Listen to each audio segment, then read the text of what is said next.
공동체를 이루고 사는 사람들은 내가 속한 공동체에 대한 꿈을 가지게 됩니다. 나름의 가정을 꾸려도 이런 가정이 되기를 원합니다 라고 하는 생각을 갖고 있습니다. 그게 추상적이든 구체적이든 그런 마음을 가지고 살지 않는 사람은 없습니다. 대한민국의 목회자로 살아가는 사람들은 교회에 대한 꿈을 갖고 있습니다. 누구도 예외 없이 다 꿈이 있습니다. 근데 어떤 교회를 만들 것이냐 했을 때 대부분의 모든 목회자들이 하는 이야기가 초대교회와 같은 교회 이렇게 말을 해요. 그러나 초대교회는 성경을 보면 교회라고 하는 이름이 붙고 나서 성경 안에는 여러 교회가 있었습니다. 많은 교회들이 있었기 때문에 구체적으로 어떤 교회의 모습을 갖기를 원합니까? 라고 물으면 거의 대부분이 오늘 기록되어 있는 성령이 임재하시고 난 이후에 성도들의 모임이 된 이 교회의 모습을 띤 이 모습을 보고 사모하기도 하고 그런 교회 되고 싶다라고 말하기도 합니다. 그게 오늘 내용이에요. 그럼 이 내용은 오늘 본문의 내용은 교회의 사람들이 목회자들이 바라보고 원하고 그리고 기다리는 그런 교회의 모습이라는 거예요. 그럼 어떤 모습을 띠고 있을까? 이걸 봐야 되잖아요. 저도 꿈을 꿉니다. 이런 교회가 되기를 꿈을 꾸는데 어떤 교회를 꿈꿉니까? 물어보면 그걸 잘 모르고 그냥 좋은 교회, 행복한 교회 되기를 원합니다 라고만 할 뿐이지 구체적으로 어떤 공동체인지를 잘 말하지 못하는 경우가 많습니다. 오늘 본문은 구체적으로 어떤 교회인지를 보여주고 있고 그런 교회의 모습이 나타나고 있는 것이 본문입니다. 그래서 이 본문 안에 나오는 모습을 보고 저도 여러분도 함께 꿈을 꾸면서 이런 교회를 향해서 걸어갈 수 있었으면 좋겠다 하는 생각을 가지고 이 말씀을 전합니다. 오늘 본문은 세 가지의 모습을 드러냅니다. 하나는 한 마음과 한 뜻을 이룬 교회, 한 마음과 한 뜻이 된 교회를 보여줍니다. 한 마음, 공동체가 되고 난 이후에 한 마음이 된다는 것은 모두의 꿈이지만 그러나 쉽지 않다는 것을 잘 압니다. 지난 주일날 아침에 말씀드렸던 것처럼 베드로와 요한이 공회에 잡혔다가 돌아와서 자신들을 기다리고 있는 모여있는 무리들에게, 믿는 무리들에게 찾아가서 우리가 당한 일들과 대제사장이 한 말들을 알려줍니다. 그랬더니 그들이 한 마음으로 기도하더라, 이 표현이 나와요. 그때도 말씀을 드렸습니다. 가정도 우리가 알다시피 가장 작은 공동체라고 하는 가정도 한 마음이 되기가 어렵더라는 거예요. 그러나 성경은 가정을 공동체라 말하지 않고 교회를 하나의 공동체라 말하지 않고 일반적으로 공동체는 둘 이상 모여서 어떤 곳을 향하여 어떤 이익을 향하여 함께 가는 무리를 보고 공동체라고 말하는데 교회는 가정은 신앙인들의 가정은 한 몸이라고 말을 합니다. 그리스도를 머리로 하고 나머지는 모두가 지체가 된 것을 공동체라고 말하는 세상 개념과는 다릅니다. 그렇다고 해도 사람이 모여 있는 곳은 하나 한 마음이 되기는 어렵습니다. 이건 분명해요. 한 마음이 결코 쉽지 않습니다. 그런데 오늘 본문에 와서 한 마음이 될 수 있는 길을 보여줬습니다. 그게 무엇이냐면 한 마음과 한 뜻이라고 하는 말씀이 함께 나오는데 한 뜻이 있었다는 거예요.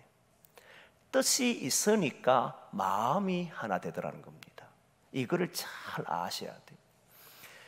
여러분, 우리는 가정을 그리고 교회 생활을 해보면 사람마다 살아온 환경이 달라요.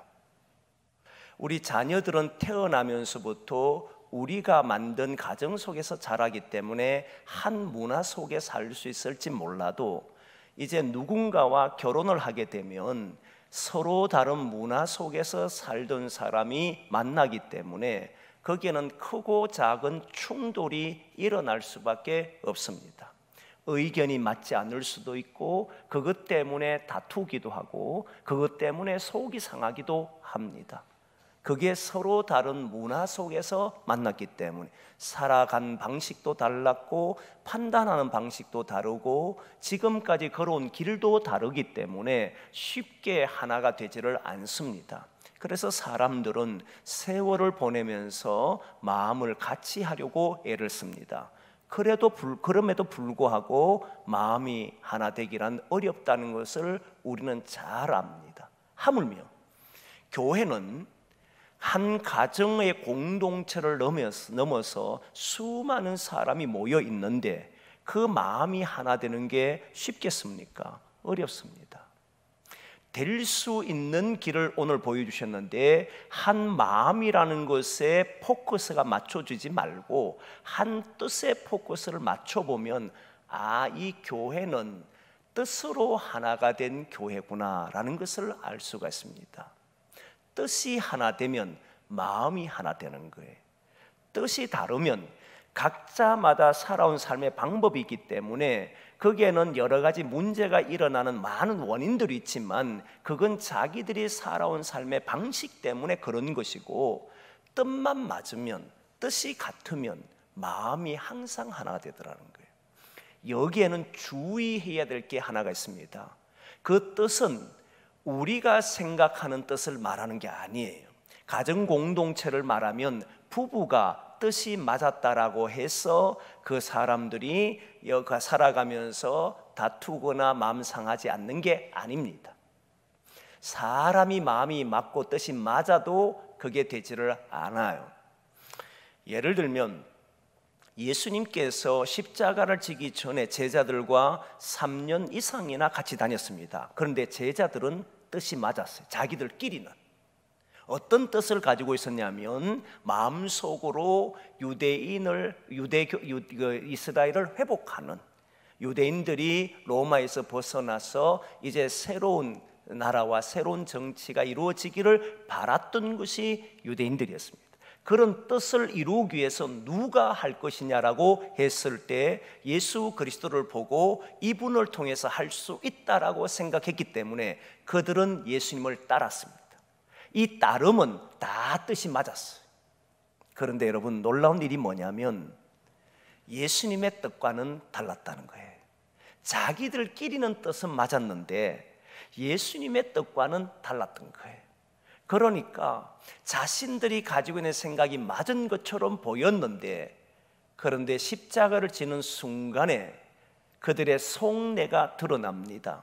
그들의 속내는 야고보와 요한의 어머니가 예수님에 찾아가서 했던 말 때문에 확연히 드러났습니다. 우리를 좌우편에, 나의 아들을 좌우편에 앉게 해달라고 하는 이 요구를 통해서 나머지 제자들도 비난했던 겁니다. 불만이 드러났다. 분노에 사로잡힙니다.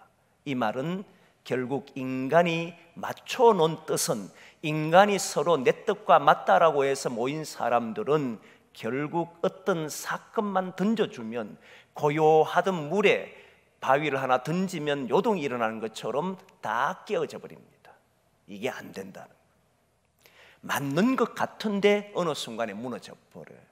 그래서 여러분, 이 뜻이라고 하는 것은 베드로의 뜻도 아니었고 바울의 뜻도 아니었고 그 누구의 뜻도 아니라 하나님의 뜻으로 이제 이들은 하나가 되었다 이 말이에요. 한 뜻이라고 하는 것은 큰 것을 통해서 하나가 됐다는 이 말입니다. 저는 여러분 가정들을 보면서 많이 느끼는 것이, 과연 우리의 가정은 큰 뜻이 있을까? 큰 뜻을 가지고 사는 가정은 얼마나 될까? 이 생각을 참 많이 합니다.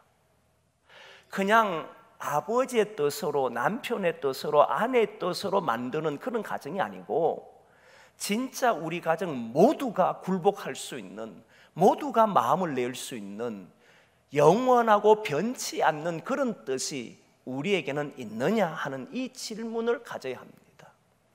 예수님께서 수가성 우물가에서 한 여인을 만났을 때 제자들은 예수님이 드실 음식을 준비하지 못했다는 것을 알고는 이제 성에 들어가서 음식을 준비하러 갑니다. 그리고 그들이 돌아와서는 예수님에게 식사를 대접하려고, 식사를 드리려고 합니다. 그때 주님이 하신 말씀이 나는 너희들이 알지 못하는 양식이 있다라고 말했습니다.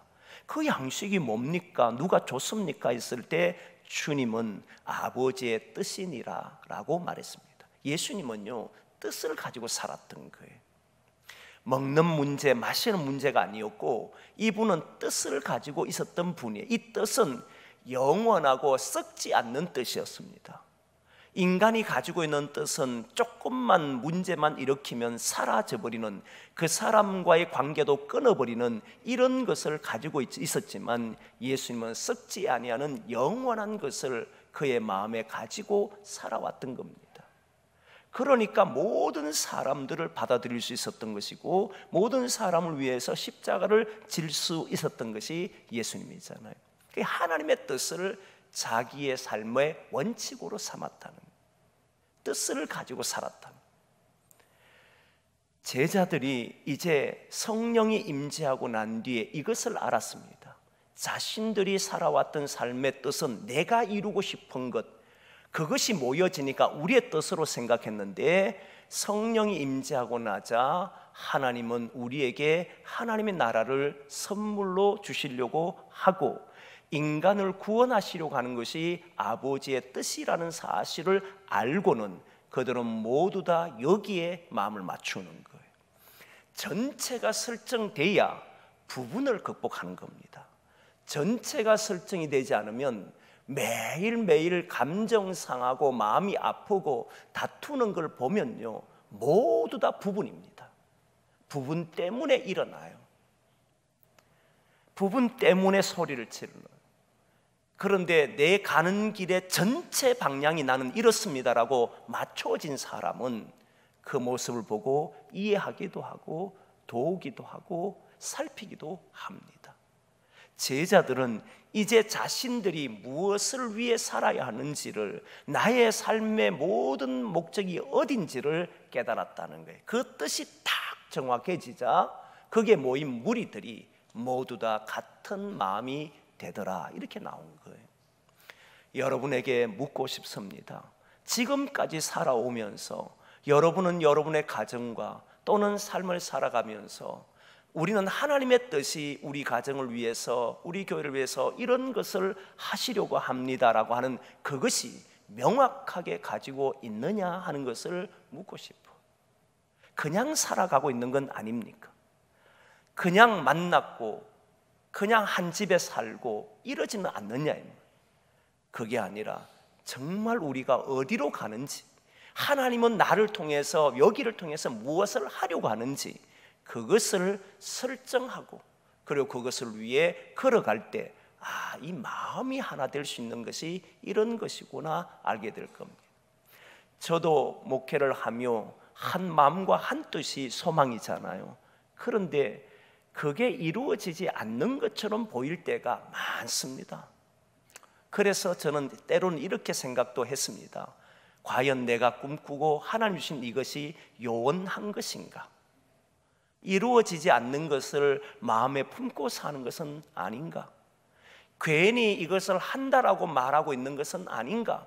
되도 안 한 이상주의적인 생각을 가지고 성도들에게 말하고 있는 것은 아닌가? 라고 하는 그런 회의적인 생각이 들 때도 많이 있었습니다.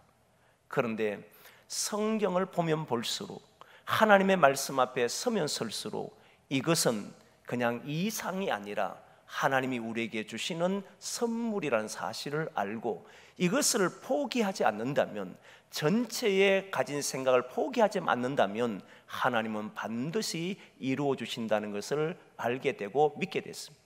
사랑하는 성도 여러분, 그래서 저는 우리 교우들이 자신의 인생의 방향과 삶의 모습들을 어디에 누가 준 것으로 가지고 있는지를 보셔야 됩니다. 이게 가지고 있어야 마음이 하나가 돼요. 문제는 마음이 하나가 되고 나면 어떤 일이 벌어지냐면 그 다음에 벌어진 일들이 나타납니다. 바로 초대교회 모습 중에 하나가 자기의 물건을 통용하기 시작했고 자기의 재물을 자기 것이라고 생각하는 사람이 한 사람도 없더라라고 하는 말씀이 나옵니다. 그런 교회였다는 거예요. 여러분에게 또다시 묻고 싶습니다. 이런 교회 되고 싶습니까? 여러분, 제가 다른 사람의 물건을 내 마음대로 쓸 수 있다면 나는 굉장히 좋을 것 같습니다. 근데 제 물건을 누가 마음대로 쓰면 대단히 불편할 것 같습니다. 그렇지 않습니까, 여러분? 시골에 나이 27살 때 단독 목회를 처음 하면서 이삿짐을 풀어놓고 며칠 되지 않았는데 아이들이 저희 집에 놀러 왔으면 초등학생 놀러 오더니 갑자기 부엌으로 가더니 냉장고 문을 엽니다. 그리고 거기에 있는 걸 꺼내 먹어버려요. 충격이었습니다. 한 번도 그런 경험을 해본 적이 없거든요. 그래서 집사람하고 저하고 너무 충격받아서 얘들이 왜 이렇게 하지? 놀랐습니다. 그리고는 며칠을 지나서는 이해를 했습니다. 왜냐하니까 그 동네는 집안들이 모여 사는 곳인데 대문도 문이 열려 있을 뿐만 아니라 집에 들어가는 방문도 다 열어놨습니다. 다 문이 열려 있어요. 그러니까 애들이 들어가서 음료수나 물이나 이런 것들을 마음껏 마셔요. 그렇게 했습니다. 그래도 그 아이들은 그 집에 있는 다른 물건은 손에 안 댑니다. 그렇잖아요. 그런데 우리는 가족이니까 내 마음대로 써도 된다 해서 물건에 손대면 이건 정말 심각하잖아요. 그런 교회를 원합니까? 심각하지요. 쉽게 대답 못할 겁니다. 물건을 서로 통용한다, 재물을, 돈을 자기 것으로 생각하지 않는다, 이게 말이 안 되는 소리입니다, 사실은. 그러면 여러분 어떻게 가능하냐라고 물었을 때 오늘 본문에 나오는 것처럼 성령이 임재했을 때 그러면 된다라고 말한 사람들이 있습니다. 그런데 여러분, 그러면 오늘 다시 생각해 볼까요? 우리는 아직도 남과 물건을 서로 통용하지 못하고 재물을 내 것이 아닌 것처럼 살지 못한다면 우리는 어떤 사람이라고 말하고 있느냐면 성령이 없는 사람이다라고 말하고 있는 겁니다. 그렇지 않습니까? 저는 그렇게 보고 싶지가 않습니다. 오늘 본문의 말씀은 그런 의미가 아닙니다. 이 사람들이 물건을 서로 통용했을 때 같이 물건을 내놓고 니나 내나 할 것 없이 아무 물건이나 막 사용하고 저 사람 물건을 내 것처럼 생각하고 그리고 저 사람의 돈을 내 것처럼 생각하고 이렇게 사는 게 아니라는 거예요. 그런 말씀이 아닙니다. 이 말씀의 의도는 무엇이냐면 그 진위는 실제 예루살렘 처음 이 교회 공동체도 자기 물건을 다른 사람이 사용했을 때 좋아했겠습니까, 여러분? 그렇지 않았다고 생각합니다. 그러면 도대체 이 말씀은 무엇을 의미했느냐면 이들의 관심이 물질과 물건에 있지를 않고 하나님의 나라에 있었다는 겁니다. 관심이 달라졌다는 거예요. 여러분, 물건과 물질에 관심이 없고 하나님 나라에 관심이 있다는 이 말과 하나님 나라에 관심이 없고 물질과 물건에 관심이 있다는 말이 어떤 차이가 있는지 아시겠습니까? 모든 사람들은 우리 가정이 행복하기를 원한다, 하나님 나라 되기를 원한다, 기독인이라면 적어도 이 말을 합니다. 그리고 기독인이라면 사람을 위해서 산다라고 말합니다. 진짜일까요? 돈 때문에 사는 건 아닙니까? 물건 때문에 사는 거 아닙니까? 내 자녀라 해도, 내 남편이라 해도, 내 아내라 해도 나에게 괴로움을 주거나 아픔을 주거나 내게 손해를 주면 우리는 마음이 상하고 그 마음 상한 것을 표현하고 화를 내고 살지는 않느냐 이 말이에요. 진짜 사람이고 진짜 하나님 나라냐 이 말입니다. 쉽지 않을 겁니다. 그렇지 않나요? 말은 사람이지만, 말은 하나님의 나라지만 실제는 돈이 없으면 그것으로 서로를 아프게 하고, 물건이 내 안에 좋은 것이 없으면 다른 사람을 부러워하고, 그거 못 가져서 괴로워하고, 그렇게 살지 않느냐 이 말이에요.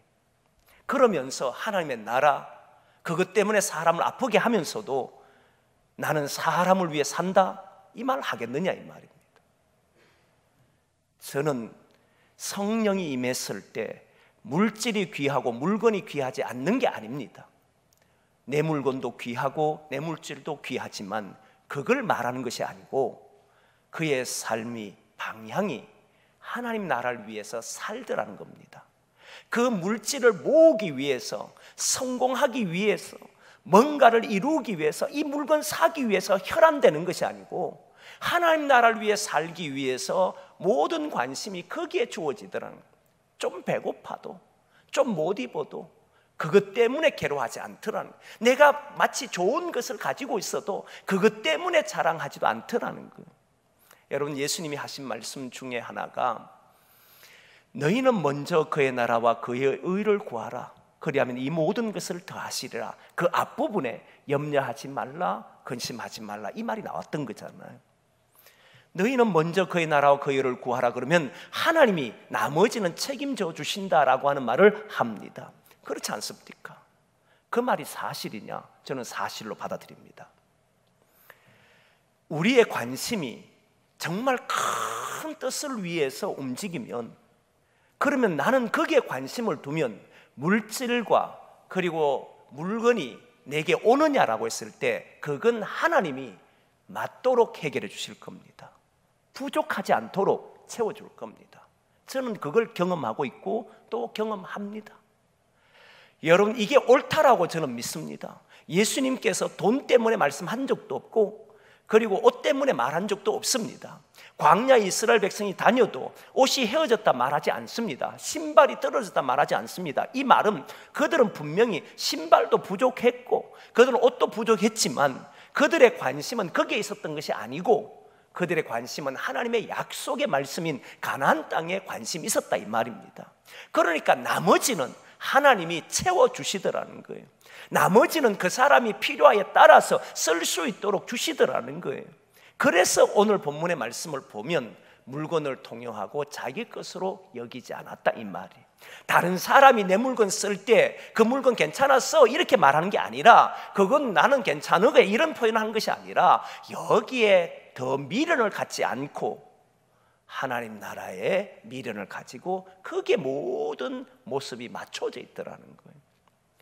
그러면 여러분, 저는 하나님이 여러분들에게 여러분들이 하고자 하는 일들 속에서 큰 일을 하는 사람들에게는 큰 것을 주실 것이고 여러분들이 필요한 것에 따라서 더하여 주신다고 확실히 믿습니다. 저는 우리 자녀들과 대화할 때 우리 자녀랑 우리 교회 애들 말하는 겁니다. 초등학교 6학년 때까지 저는 누차 이야기했습니다. 여러분들 이제 다 압니다. 여러분들의 자녀들도 그렇게 해야 됩니다. 적어도 어릴 때일수록 반드시 가지게 될 것이 누구를 위해 사느냐, 큰 그림을 가지게 합니다. 자기를 위해 사는 사람은요, 자기 명예나 자기 물질이나 자기의 삶에 방해가 되면 누구든지 제거합니다. 방해가 되면 불평합니다. 그런데 하나님 나라, 사람, 생명 위에 살겠다는 사람은요, 자기 시간, 물질, 마음을 냅니다. 그 사람이 큰 사람이 되겠습니까? 자기를 위해 사는 사람이 하나님이 큰 사람 되게 하겠습니까? 저는 다른 이들을 위해 사는 사람을 사람이 세워준 날이 온다고 믿습니다. 하나님이 하실 것이니까 반드시 하십니다. 그걸 보셔야 됩니다. 그래서 어리면 어릴수록 말을 잘 듣거든요. 그때 여러분들은 너는 누구를 위해 살고 있느냐? 누구의 뜻을 이루기 위해 사느냐? 네 뜻이냐? 아니면 하나님의 뜻이냐? 이걸 분명하게 가지게 해주셔야 합니다. 이건 자녀들뿐만 아니라 오늘 우리도 똑같습니다. 오늘 우리가 살아가면서 사는 생애가 얼마인지 모르지만 오늘부터라도 나는 누구의 뜻을 이루기 위해 사는지에 관심을 둬보면 우리에 있는 가정이 하나님 나라 되도록 만들어 볼 겁니다. 그때 하나님은 물질도 주실 것이고 물건도 주실 것이고 필요한 것을 공급해 주실 겁니다. 저는 여러분들이 그걸 경험하기를 원합니다. 그걸 경험하셔야지요. 예수 믿는데 하나님의 뜻에 따라 살아보면 하나님이 어떻게 역사하는지를 보일 거 아닙니까? 그래서 오늘 세 번째 나오는 말씀이 이제 재물을 팔아서 밭을 팔아서 사도를 앞에 놓으니까 필요에 따라서 나누어 주더라. 필요한 것을 보는 공동체가 되더라는 거예요. 그래서 오늘 본문을 가지고 제목을 페이스 투 페이스라고 정했습니다. 이유가 뭐냐면 이 말씀은 페이스 투 페이스라는 이 말은 고린도 교회의 13장에 나오는 말씀입니다. 그 말씀을 보면 그때 너희는 전에는 거울로 보는 듯이 희미하였으나 그때에는 얼굴과 얼굴을 대하여 볼 것이다. 이 말이 페이스 투 페이스입니다. 얼굴과 얼굴이 마주해서 본다는 거예요. 이 말은 당시에는 청동 거울밖에 없었습니다. 지금 거울처럼 깨끗하게 보는 게 아니에요. 청동 거울로 얼굴을 보면 희미하게 보입니다. 잘 보이질 않아요. 그렇게 보다가 이제는 얼굴을 대하여 본다는 말은 깨끗하게 보인다는 거예요. 그래서 바로 이어나오는 말이 얼굴과 얼굴을 대하여 볼 것이다라고 한 그 말씀 바로 다음에 붙어 나오는 말이 무엇이냐면 그때에는 주께서 너희를 아신 것처럼 너희들은 지금까지 부분적으로 알았지만 그때에는 주님께서 우리를 아시는 것처럼 알게 될 것이다. 이 말은 깨끗하게 사람이 보인다는 거예요. 사람은요, 다른 사람을 볼 때 다 부분을 봅니다. 전체를 보는 사람이 없어요. 전체를 볼 수도 없어요. 그러니까 사람들은 어떤 사람이 성격이 저러면 그 성격만 가지고 말합니다. 말투만 가지고 이야기합니다. 옷차림만 가지고 이야기할 수밖에 없어요. 사람은 이처럼 부분만 볼 수밖에 없습니다. 그런데 주님의 사랑이 임하고 주님의 은혜가 임하면 사람이 부분으로 보이질 않아요.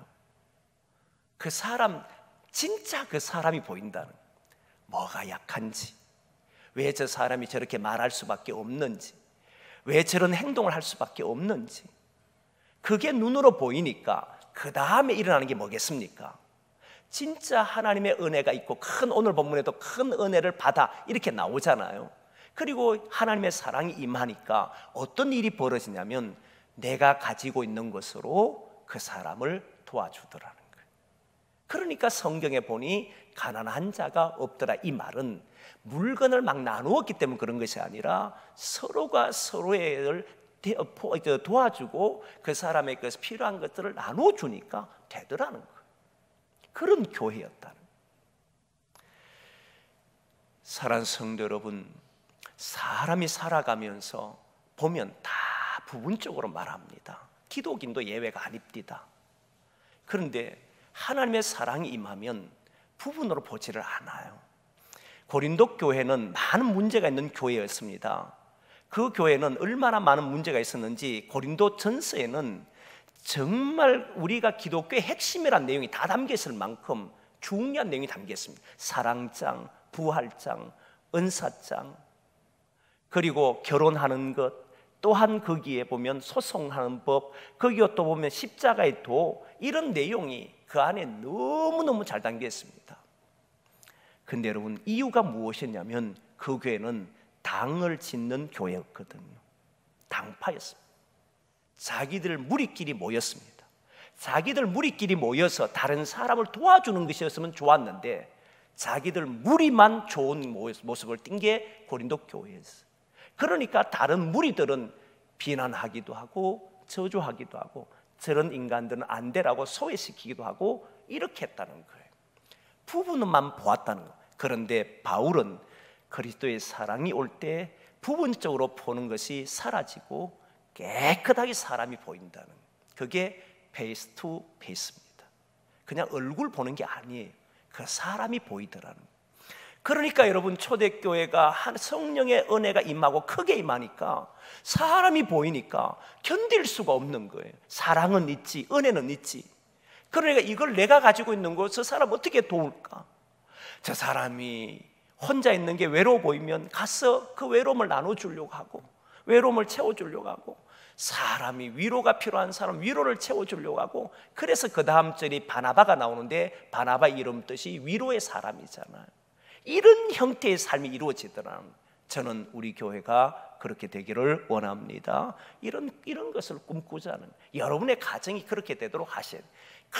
큰 그림, 다시 말하면 하나님의 뜻으로 우리 가정을 그려보고, 하나님이 우리 가정은 이걸 원한다는 생각을 딱 가지면, 그래 나는 이 길을 위해 살겠노라, 그렇게 결단하고, 그리고 자기의 것을 나눠줄 수 있는, 필요에 따라 나눠줄 수 있는 그런 모임이, 그런 만남이, 그런 곳이 저와 여러분이 있는 가정, 교회가 되기를 소망합니다. 이런 꿈을 꾸고 우리가 함께 걷기를 소망합니다. 기도하겠습니다.